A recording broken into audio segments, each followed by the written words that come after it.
What is up, guys? Today I'm going to be showing you my radios. I've got 3 radios to show you guys. I'm just going to be showing them off and explaining what they do and stuff. I've got 3 of them here. These are all Kenwood FM transceivers. This is a base unit. It's a Kenwood TK-862G, and these are the handheld units. These are Kenwood TK-3160s. So basically, I got these for free. My dad brought them home from his work. My dad is a building engineer. He maintains several low-rise and high-rise buildings in the surrounding towns. And basically, at one of those buildings, these were supposedly sitting at a security desk untouched for about 3 years. And that was pretty apparent when he brought these home in the box. These 2 were completely dead. The batteries on them were completely fried. They would not take a charge, so obviously they had not been powered on or charged in quite a few years. And this thing, obviously, it operates off of a power supply. So, I had this one turned on for a few days, and it had 2 channels programmed into it that were for the building security. At that building, and basically the channels were completely dead. I got a few crackles off of it, but that was all.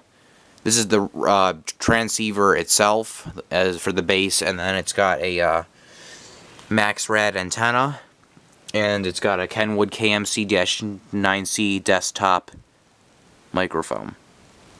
And I have this pretty crappy setup. It's in the corner of my room by the closet on this tray table, and then over here on the side of my bed, over here is the power supply. So the bottom of the radio's got like Velcro on it, and it was, you guys can see, it's supposed to be like Velcroed to the top of the power supply, but I thought it would kind of be fun to run the wire, since I've got a very long power wire here. I thought I'd keep the power supply over there and put the radio over here on the tray table.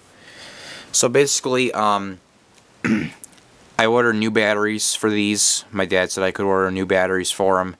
I got new chargers for them because we did not get AC adapters with the other chargers. So I got brand new batteries in these things, and then I got the programming cables for these things. So the programming cables, they let you you can plug them into a computer, change the frequencies, and everything. You can change all the radio's options and stuff. So I've done that to all 3 of these so far. This one, this TK-3160, I've decided to take the every single frequency on it. Oops. I decided to take every single frequency on it off, because I think I'm actually going to be selling these, because I don't have a lot of use for them. But this one, as you guys can see, I turn it on here, it just goes, it just starts like beeping at you, telling you that there's absolutely like nothing it can do. There's like nothing to receive, like nothing to transmit. The radio does absolutely nothing.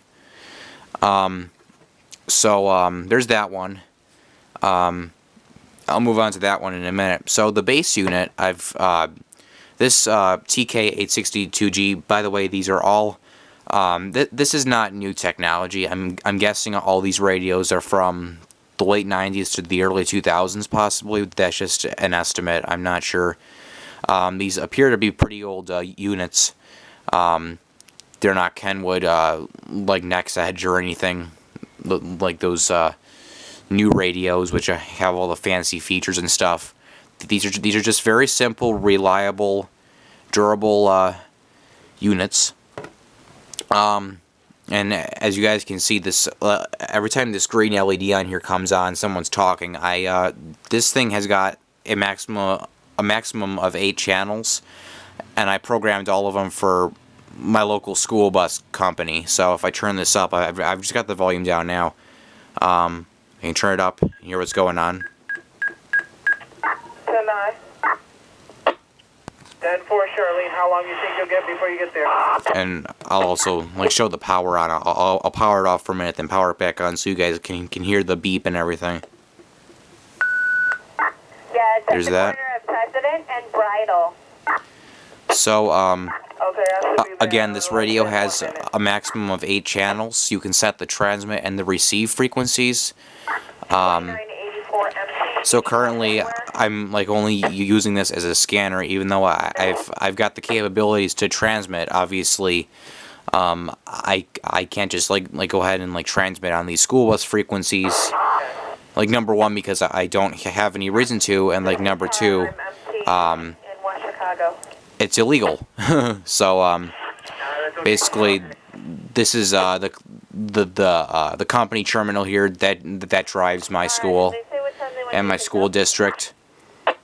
That's the neighboring base a few towns over, and that's a different company. So I've got all these channels taken up by these bus companies, yeah. So I don't hear anything on these channels too often. And then this one, this TK-3160,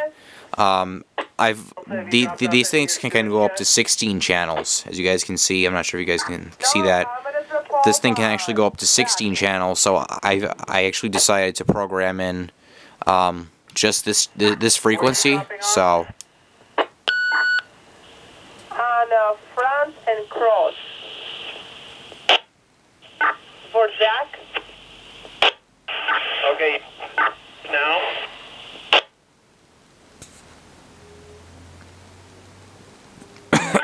I'm here, Vince. 10-4. Where do I park? so there's that one. I'm probably going to be taking that frequency off pretty soon, and I'm going to be making it the same as that one. I'm just going to take off all the transmit and receive frequencies, because I'm pretty sure I'm going to be selling these things. I don't have a whole lot of use for them, because I've got my scanner. I'll show you guys my scanner for a minute too. I've got my scanner here, so that's why I don't have too much use for those. This, on the other hand, I'm pretty sure I'm going to be keeping this, because this is a good like base unit to start out like ham radio on. I'm going to see about like getting into the like ham radio community and like amateur radio, same thing. Now this is the model that's designed to it's designed for turn this down, I'm getting tired of it. You can set this thing the way this is designed, the range it can get is 450 to 512 megahertz, I think. But the problem is the amateur repeaters in my area only they operate on 442 to 444 megahertz. But it turns out you can program these things to do those, even though the software will tell you that it'll like give you a trouble message and say that it's out of like range and stuff. You can actually these things will go like out of their intended range by about 10 megahertz, I've heard. So I actually tested that, and I was able to get in a few ham stations on this thing. So that's pretty cool. So I think I'm going to be using this thing for like ham radio.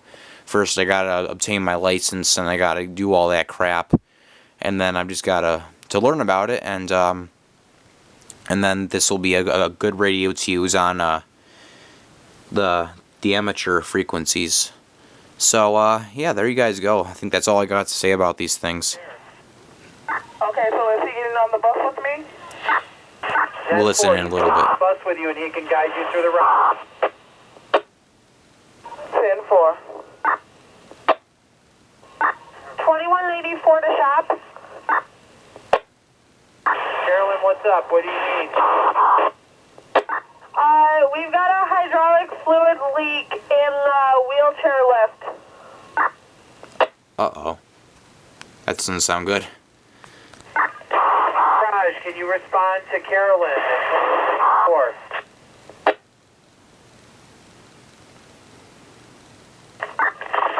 194. Where you at?